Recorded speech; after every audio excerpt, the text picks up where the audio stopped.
All right, Mr. Varden, I have your quad finished up. So this is a 3-inch build here. I'm not sure what frame this is. I've never seen it before. It looks pretty cool. It looks kind of like a alien style. Pretty cool looking.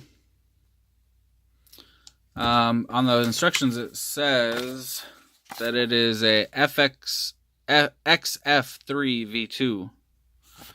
So I guess that's what it's called.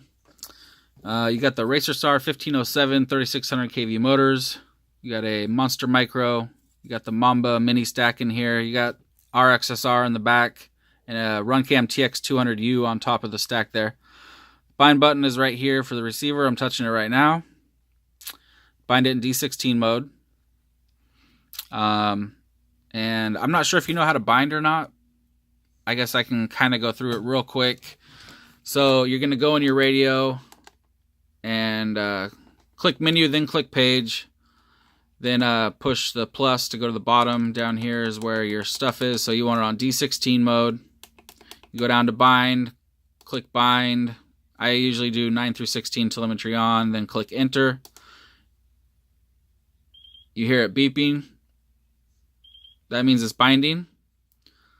So then the next thing you're going to do is hold down that bind button while plugging in the battery. Wait about 2 seconds, then let go of the bind button. You'll see a solid blue and then maybe another solid one and a flashing LED. Wait about 5 seconds, then push enter on your radio again to stop the bind. Then unplug your battery, plug the battery back in, and you should see a solid blue and a solid green LED, and that means you're bound up. Make sure your radio is at least 2 feet away from the quad. If it's any closer, it won't bind up, or it'll say it's not bound or whatever until you move the radio away from the quad, and then it'll show that it's bound. Yeah, I see so many new people all the time. They're like, man, my quad won't bind, or it doesn't work, or it's broken, or whatever. It's like, move your radio away a couple feet, and ta-da, it works.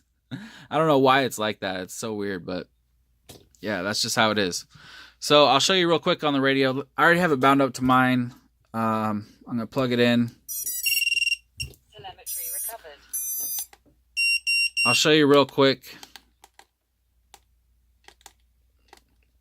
So you go to telemetry page, and then you go down and hit discover new sensors. Okay. And when you do that, all these will pop up.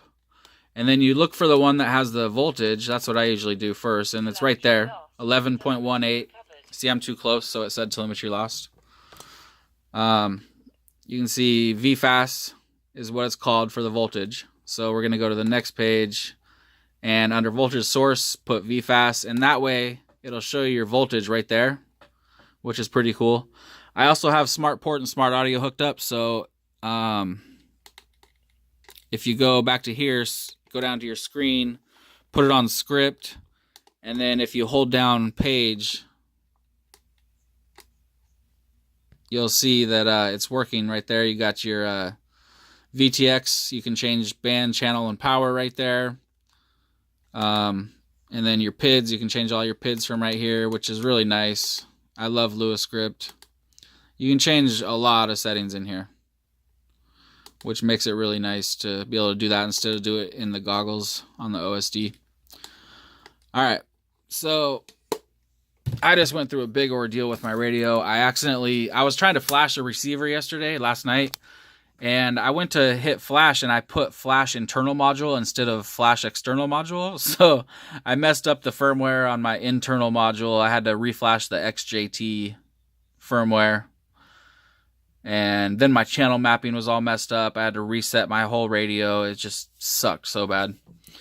Anyway, finally got it figured out. I hope. So I should be able to do a hover test for you here. But there's your video. Looks great.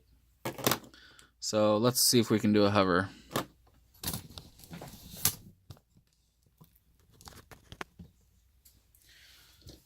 Alright, here goes nothing. Yeah, I tried this earlier, and when I went to pitch forward, it was banking to the right, so elevator and aileron were backwards, but I think I got it fixed now, so here we go.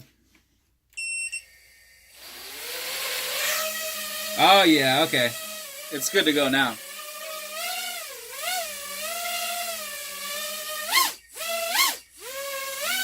These motors sound really smooth.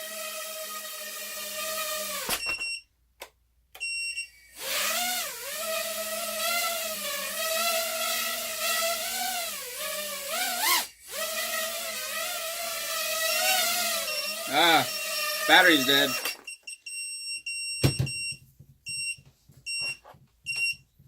That's what it'll do when your battery's dead.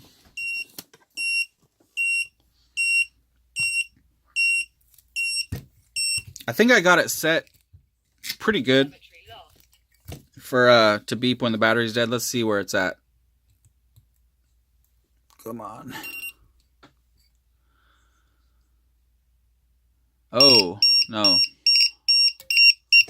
That's too low. Okay, I'm going to bump it up a little bit before I ship this, because you don't want your batteries going that low. Alright, so that should do it. Your battery strap is pretty long, but this is a smaller battery, so I'm sure you're probably going to use like an 854S, which will make it not so long. When you get that on there, it'll probably be like that right there. So that should do it. Got some UMA grip on the top. Yeah, it's good to go.